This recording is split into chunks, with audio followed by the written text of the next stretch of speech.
और VPS line के GR लेने आपको, ठीक है। तो ये अपना C3 मोबाइल है। तो C3 मोबाइल में अगर हम बात करें तो बैटरी तो हमें पता ही है, और इसका वीपीएस लाइन अगर पता करना है तो आप उस मॉडल का चार्जिंग सेक्शन ओपन कर लो। कौन सा चार्जिंग सेक्शन का मतलब होगा वी बस भी उसी में जाएगा। तो वी बस लाइन जिसमें जाती है वो आपकी चार्जिंग आईसी भी होती है, और वही आईसी आपका वीपीएच पावर भी बनाती है। तो इसमें क्या है, देखो ये वी बस है ना, इस आईसी में आया, ओवीपी आईसी से फिर पार हुआ, और इसकी 1 नंबर 24 नंबर ये डॉट है। मैंने आपको बीक्यू आईसी की 24 पिनों के नंबर पे क्या क्या जुड़ा रहता है लिखाया है, ठीक है। अब वो आप रजिस्टर में देखोगे ना तब आपको समझ में आएगा। तो ये आपकी कॉइल वीपीएच कॉइल है, इस पे वोल्टेज बनना चाहिए कितना 3.7 से 4.2, और जब बैटरी नहीं लगी रहती है तो थोड़ा कम भी बन सकता है, उसका कोई इश्यू नहीं है। अब बात यह है कि इसकी शुरुआत कहां से करें। तो सबसे पहले होती है कूल टेस्टिंग। क्या होती है कूल टेस्टिंग। वीबैट यानी बैटरी कनेक्टर से स्टार्ट करते हैं। सबसे पहले बैटरी कनेक्टर का जो प्लस है उसकी दोनों साइड से जीआर लोगे। कहने का मतलब है एक बार रेड को ग्राउंड करके ब्लैक से जीआर लोगे, उसके बाद में ब्लैक को ग्राउंड करके रेड से जीआर लोगे। तो दोनों साइड आपको पता नॉर्मल जीआर का मतलब होता है 250 से 750, और वैसे चेंज करोगे तो 1000 से ऊपर ओएल या 1 आ सकता है। तो मैंने कल ये चीज आपको लिखाई है। अगर ये ओके है तो सेकंड स्टेप पे आता है वीपीएस लाइन। तो वीपीएस लाइन कहाँ पे है, आप क्या करोगे, बोर्नियो में जाओगे, उस मॉडल का चार्जिंग सेक्शन ओपन करोगे, वो करके और आप पता कर लोगे कि भी मेरा देखो ये आपका कॉइल है वीपीएच कॉइल। आप यहाँ पे चेक कर लो, यहाँ पे चेक कर लो, या फिर यहाँ पे चेक कर लो, और ये लाइन जहां जहां गई है हर जगह जितना जीआर यहाँ पे आ रहा है उतना ही वहां पे आएगा, क्योंकि एक लाइन का जीआर क्या होता है सेम होता है। तो बाकी पूरे मदरबोर्ड पे चेक करने की कोई आपको जरूरत है नहीं है।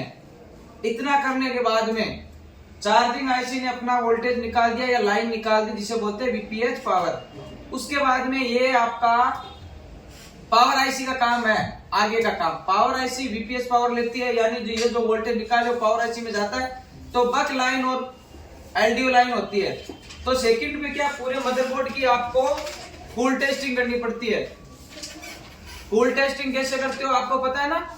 आपको जब ये वीपीएच लाइन ओके चेक कर ली, इस पे कोई शॉर्टिंग नहीं है, तो फिर आपको दोनों साइड से चेक करने की जरूरत नहीं है।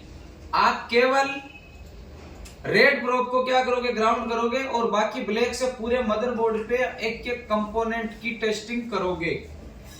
कोई भी कंपोनेंट यानी आपको शॉर्ट मिलता है, शॉर्ट का मतलब होगा 0.000 प्रॉपर, वो तो फुल शॉर्ट है, और 250 से जितना कम जीआर आता है वो भी शॉर्टिंग की तरफ ही होता है। मान लो आपका 30 का रीडिंग आ गया, 50 का आ गया, 100 का आ गया, अब आपके तो कंफ्यूजन हो गई ना, क्योंकि मैंने रीडिंग लिखाई है कितनी 250 से 750, ये कम है। तो इस कंडीशन में दो चीज होती है, या तो ये लाइन रियल में शॉर्ट है यानी डाउन हो गई है, और यह हो सकता है ये बक लाइन है। बक लाइन भी तो हो सकती है ना। बक लाइन किसको बोलते हैं, जिस लाइन में कॉइल लगी रहती है। बक वोल्टेज बक लाइन एक ही बात है। पावर आईसी का वोल्टेज होता है एक तो बक के थ्रू, एक एलडीओ के थ्रू।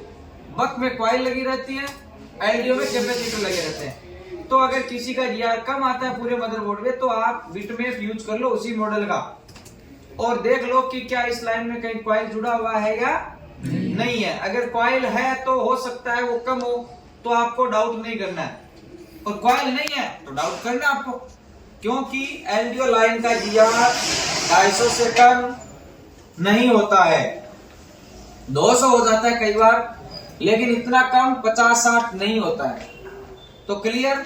सबसे पहले बैटरी का, उसके बाद में वीपीएस लाइन का जीआर, उसके बाद पूरे बोर्ड की कूल टेस्टिंग।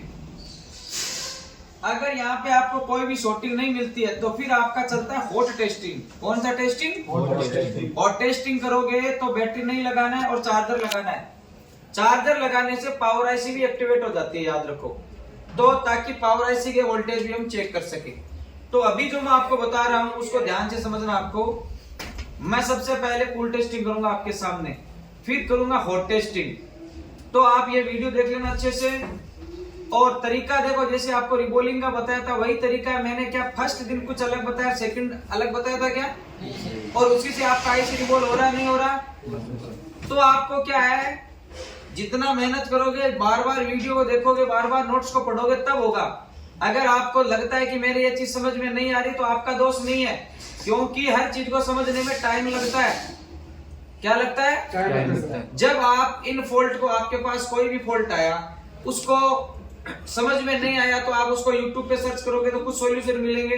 आप इसका हार्डवेयर सॉल्यूशन देखोगे, कुल मिला के मेहनत करोगे तो आपको आगे से आगे कड़ी से कड़ी मिलेगी। मैं आपको बताऊंगा कि भाई इतना कर लिया तो ऐसे करो, ये कर लिया तो वो करो, उस पर कोई प्रॉब्लम नहीं आएगी। प्रॉब्लम एक ही कंडीशन में आएगी, जब आप मेहनत नहीं करोगे। तो मैं आपको प्रॉपर दिखा रहा हूं, अच्छे से चेक करो, याद करो। देखो, अगर आपने यहां से 30% नॉलेज भी ले लिया, 100 में से 30%, तो बाकी आपका सब कुछ ओके हो जाएगा। थ्योरी को पूरा ग्रहण करना इतना इजी नहीं है। प्रैक्टिकल तो आपका सबका हो रहा है, बहुत अच्छे से हो रहा है।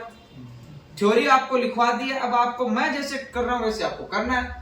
लाइट सेक्शन हो, चार्जिंग सेक्शन हो, ग्राफिक सेक्शन हो, एक एक सेक्शन को आपको मैं करवाऊंगा। और आपको वीडियो बना के और तरीका समझ लेना है कि हाँ भाई मुझे कैसे काम करना है। ठीक है, लाइनें मैं ऑलरेडी बता चुका हूं। अब आपको प्रैक्टिकली बताऊंगा कि देखो, ये लाइन ऐसे चेक करनी है, ये लाइन ऐसे चेक करनी है, ये लाइन ऐसे चेक करनी है। तो अब जो आपके आगे की क्लास चलनी है वो धुआंधार चलने वाली है, कोई दिक्कत नहीं है, सब कुछ आपका, क्योंकि मेन होता है हैंड स्किल। तो अब आप पावर आईसी सभी निकाल रहे हो, सभी लगा रहे हो, कोई प्रॉब्लम ही नहीं है। सीपीयू सभी कर रहे हो, बहुत बढ़िया बात है।